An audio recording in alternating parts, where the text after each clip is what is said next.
Hi hello കൂട്ടുകാരെ, എല്ലാ കൂട്ടുകാർക്കും ചെമ്പനീർ പൂവിൻ്റെ നാളത്തെ പ്രൊമോ റിവ്യൂയിലേക്ക് സ്വാഗതം. അച്ചമ്മയുടെ വീട്ടിലേക്ക് പൊങ്കലാഘോഷിക്കാൻ വേണ്ടി പോയ ആളുകളൊക്കെ കാറിൽ അതേപോലെ മടങ്ങിയെത്താണ്.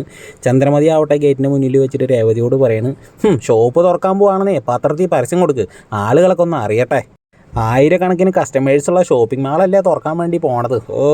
എൻ്റെ പൊന്നു രവിയേട്ടാ, ഈ ചീഞ്ഞ പൂക്കട ഇവിടുന്ന് എങ്ങനെയെങ്കിലും ഒന്ന് പൊളിച്ച് കളാ, നാറ്റം സഹിക്കാൻ പറ്റുന്നില്ല എന്നൊക്കെ പറഞ്ഞിട്ട് വളരെ മോശമായിട്ട് രേവതീനെ വന്ന വശം തന്നെ കുറ്റം പറഞ്ഞുകൊണ്ടേ ഇരിക്കുകയാണ്. ഇതൊക്കെ കേൾക്കുമ്പോൾ സച്ചിക്ക് ഇങ്ങനെ നല്ല രീതിയിൽ ചൊറിഞ്ഞ് വരുന്നുണ്ട്. പിന്നീട് വീട്ടിൽ കയറിയിട്ട് ഹാളിൽ ഇങ്ങനെ ഇരിക്കുന്ന സമയത്ത് ചന്ദ്രമതി പറയണം, എൻ്റെ ശ്രുതിമോൾ ആരാണെന്ന് ഇപ്പോൾ ചിലർക്കൊക്കെ മനസ്സിലായിട്ടുണ്ടാവും അല്ലേ. അപ്പോൾ സച്ചി പറയണം, ഇവൾ ആരാണെന്നുള്ളതൊക്കെ എനിക്ക് മുന്നേ മനസ്സിലായിട്ടുള്ളതാണ്, അല്ലാതെ ഇപ്പോൾ മനസ്സിലായതല്ല. അത് കേൾക്കുമ്പോൾ ചന്ദ്രമതിക്ക് പറ്റില്ല. ചന്ദ്രമതി മോഹം കണ്ട് തിരിക്കുകയാണ് കേട്ടോ. പിന്നീട് നമ്മുടെ ബാമയൊക്കെ ചന്ദ്രമതിനെ കാണാൻ വേണ്ടി വീട്ടിലേക്ക് വരുന്നുണ്ട്. ചന്ദ്രമതി ആവട്ടെ ബാമേനെയും കൂട്ടിയിട്ട് നേരെ ശ്രുതിയുടെ റൂമിലേക്ക് പോവുകയാണ്. അവരെ കണ്ട വശം തന്നെ ശ്രുതി എന്ത് ചെയ്യും, വാതിൽ അടയ്ക്കുകയാണ് കേട്ടോ. അപ്പോൾ ചന്ദ്രമതിക്കും ബാമയ്ക്കും വല്ലാതെ ആവുകയാണ്. പിന്നീട് ശ്രുതിയുടെ റൂമിലേക്ക് പോകുന്ന സമയത്ത് ശ്രുതിയും വാതിൽ അടയ്ക്കുകയാണ്. ആകെ മൊത്തം കലി വന്ന ചന്ദ്രമതി നേരെ നമ്മുടെ സച്ചിയുടെ റൂമിലേക്ക് പോകുമ്പോൾ സച്ചി അടിയിൽ വാവിരിച്ച് കിടക്കാവും. സച്ചി ഞെട്ടിയിട്ട് ഇങ്ങനെ ചാടി എണീക്കുകയാണ് കേട്ടോ സുഹൃത്തുക്കളെ.